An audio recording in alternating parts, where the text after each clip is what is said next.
MP board के class 10th के विद्यार्थियों, आप इस प्रश्न पत्र को किसी भी जिले से देख रहे हो तो ये प्रश्न पत्र आप सभी के लिए काफ़ी इम्पोर्टेंट रहेगा, क्योंकि इस प्रश्न पत्र में मैं आप सभी को ऐसे प्रश्न यहाँ पर बताने वाली हूँ। इस प्रश्न पत्र के द्वारा आप सभी 75 अंक में से 65 से 70 नंबर आसानी से प्राप्त करेंगे। तो आप सभी को देखिए अच्छे अंक प्राप्त करने के लिए इस प्रश्न पत्र को बहुत ही धैर्य और शांतिपूर्वक देखना है। तो चलिए हम वीडियो को स्टार्ट करते हैं बिना किसी डाउट के। तो देखिए पहला प्रश्न है कि बाल गोविंद भक्त क्या काम करते थे। ठीक है, यदि आपने ये पार्ट पढ़ा होगा तो आपको पता होगा कि जो बाल गोविंद भक्त थे वो क्या काम करते थे। तो देखिए वे काम करते थे खेती बाड़ी का। ठीक है, इसका आंसर आपका 12 रहेगा। दूसरा है शब्द गुण के कितने प्रकार होते हैं। तो शब्द गुण के 3 प्रकार होते हैं। ठीक है, यदि आपने व्याकरण में पढ़ा हो तो। तीसरा है भोलानाथ किसे देखकर सिसकना भूल गए। तो इसका आंसर रहेगा अपने साथी बच्चों को खेलते हुए। चौथा है प्रयोगवाद के जनक माने जाते हैं। इसका आपका आंसर है अज्ञे। ठीक है, अज्ञे प्रयोगवाद के जनक माने जाते हैं। सुरसलावली के कवि का नाम क्या है। तो इसका आपका आंसर है सूरदास। ठीक है, छठा है चौपाई में कितनी मात्राएं होती है। तो चौपाई में आपकी 16 मात्राएं होती है। ठीक है, यदि आपने छंद ये पढ़ा हो तो। चलिए तो स्क्रीनशॉट आप यहाँ से ले लीजिए और देखिए आप सभी अच्छे से कंप्लीट करिए। हमारा पूरा प्रयास रहेगा कि आप सभी को अच्छे अंक प्राप्त हो। ठीक है, इसके पहले मैं आप सभी को एक प्रश्न पत्र और बता चुकी हूँ जो आपका सेट ए के रूप में है। देखिए यहाँ पर हम कह नहीं सकते कि कौन से जिले में आपका कौन सा प्रश्न पत्र फंस जाए, क्योंकि हर एक जिले में आपके अलग अलग प्रश्न पत्र आ रहे हैं।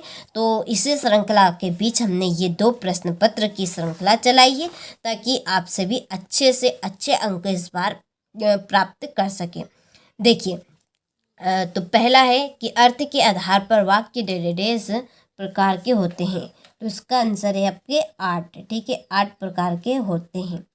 दूसरा है सांप को देखते ही गिरते पड़ते रोते चिल्लाते भाग चले। कौन चले। तो इसका आंसर है आपका बच्चे।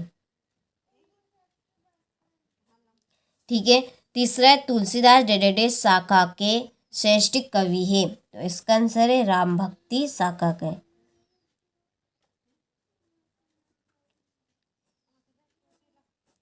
ठीक है, और चौथा है महाकाव्य में जीवन का डेडेडेस चित्रण होता है।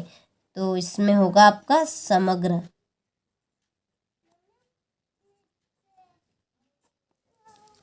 और पांचवा छंद डेडेडेस प्रकार के होते हैं। तो छंद आपके 2 प्रकार के होते हैं। ठीक है, छठा है बाल गोविंद भक्त का बेटा डेडेडेस था सुस्त तथा बोधा। कैसा।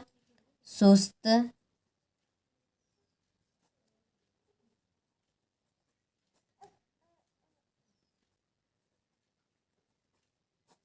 ठीक है, चलिए तो स्क्रीनशॉट आप ले लीजिए और अच्छे से आप प्रश्न को कंप्लीट करें।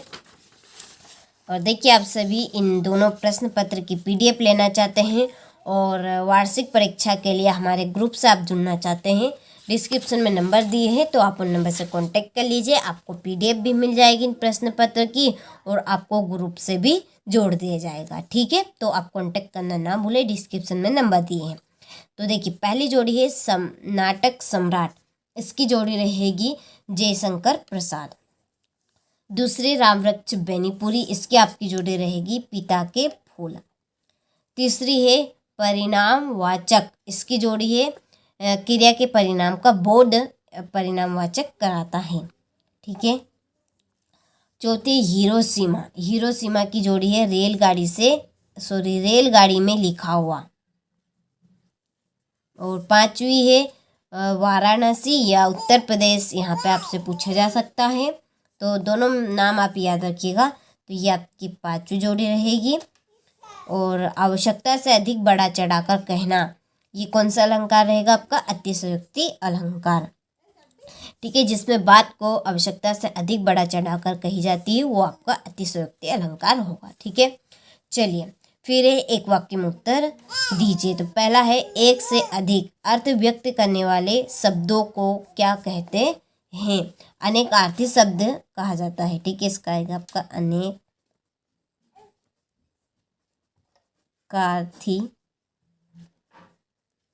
शब्द। ठीक है, ये आपका इसका आंसर रहेगा। दूसरा है लोकोक्ति या कहावत किसे कहते हैं। ठीक है, तो इसका आंसर आपको पीडीएफ में मिल जाएगा। दूसरा है ड्राइवर कम गाइड का क्या नाम था। इसका आंसर है आपका जितेंद्र नारगे। इसमें क्या आएगा आपका जी नारगे। ठीक है, ये आपका तीसरा है। ठीक है, और चौथा है शिव का धनुष किसने तोड़ा था। तो इसका आपका आंसर है राम ने। ठीक है, और भयानक रस का स्थायी भाव क्या है। तो भयानक रस का स्थायी भाव है आपका भय। ठीक है, यदि आप सभी ने अभी तक रस के स्थायी भाव 10 कंप्लीट नहीं किए हैं तो आप देखिए जल्दी से कंप्लीट कर लीजिए, क्योंकि 100% श्योर है कि आपके 2 से 3 रस के प्रश्न फंसेंगे, उनके स्थायी भाव आपसे पूछे जाएंगे। तो आप जल्दी से कंप्लीट कर लीजिए यदि आपने कंप्लीट नहीं किए हो तो। ठीक है, यदि मेरी बात आप मानते हो तो 100% श्योर है कि 2 से 3 प्रश्न आपके रस के फंसेंगे। स्थायी भाव यदि आपने कंप्लीट नहीं किए तो आप जल्दी से कंप्लीट कर लीजिए। देखिए, तो छठा प्रश्न है हजारी प्रसाद द्विवेदी किस युग के लेखक है। तो यह है आपके छायावाद के। ठीक है, चलिए फिर सत्य सत्य लिखिए। तो पहला है राम पढ़ता है, प्रश्नवाचक वाक्य है, तो ये आपका असत्य है। ठीक है, दूसरा है करुण रस का स्थायी भाव शोक है, यह आपका असत्य है। और तीसरा हिरोशिमा में परमाणु बम गिरा था, ये बात आपकी सत्य है। निराला ने बादलों से रिमझिम बरसने के लिए कहा है, यह सत्य है। चौपाई छंद में 24 मात्राएं होती है, असत्य। और बाल गोविंद भक्त गृहस्थ नहीं थे, ये भी आपका असत्य रहेगा। ठीक है, चलिए तो स्क्रीनशॉट आप ले लीजिए अच्छे से और अच्छे से आप प्रश्नों को कंप्लीट करें। देखिए, आप सभी दोनों प्रश्न पत्र की पीडीएफ लेना चाहते हैं तो और वार्षिक परीक्षा के लिए हमारे ग्रुप से आप जुड़ना चाहते हैं, डिस्क्रिप्शन में नंबर दिए हैं, आप उन नंबर से कांटेक्ट कर लीजिए, आपको पूरी जानकारी मिल जाएगी। आपको पीडीएफ भी मिलेगी प्रश्न पत्र की और आपको 10th क्लास के ग्रुप में जोड़ा भी जाएगा। ठीक है, तो आप कांटेक्ट करना ना भूलें। देखिए, फिर आपका छठा प्रश्न भक्त ने अपने बेटे की मृत्यु पर अपनी भावनाएं किस तरह व्यक्त की। ठीक है, हालदार साहब अपने पहले मायूस क्यों हो गए थे। ठीक है, तो इस तरह से आपके प्रश्न आपसे पूछे जा सकते हैं। ठीक है, चलिए ये क्वेश्चन नंबर आपका 9 है। निम्नलिखित मुहावरे का अर्थ लिखकर वाक्य में प्रयोग कीजिए, जैसे कि अकल पर पत्थर पड़ना, दूसरा है आग बबूला होना। ठीक है, 10वां बच्चे माता पिता के प्रति अपने प्रेम को कैसे अभिव्यक्त करते हैं। 11वां प्रयोगवादी काव्य की 2 विशेषताएं।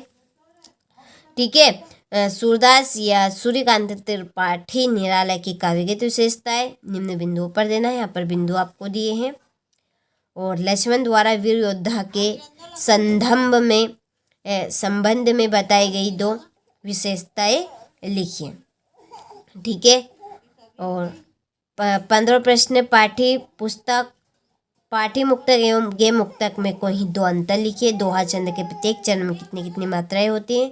कहानी और उपन्यास में अंतर बताए। ठीक है, काफ़ी इम्पोर्टेंट प्रश्न है और 100% इन प्रश्न के आपके पूरे चांस है आने के। तो आपने कंप्लीट आपको उनको जल्दी से कर लेना है। आधुनिक भारत के विषय पर अनुच्छेद लिखिए। ठीक है, ये आपका 20वां प्रश्न है। पर ध्यान से इसका संदर्भ प्रसंग व्याख्या करनी है। और लाउड स्पीकर बंद करने के लिए एक आवेदन पत्र जिलाधीश को लिखना है। यह आपका क्वेश्चन नंबर 22 है।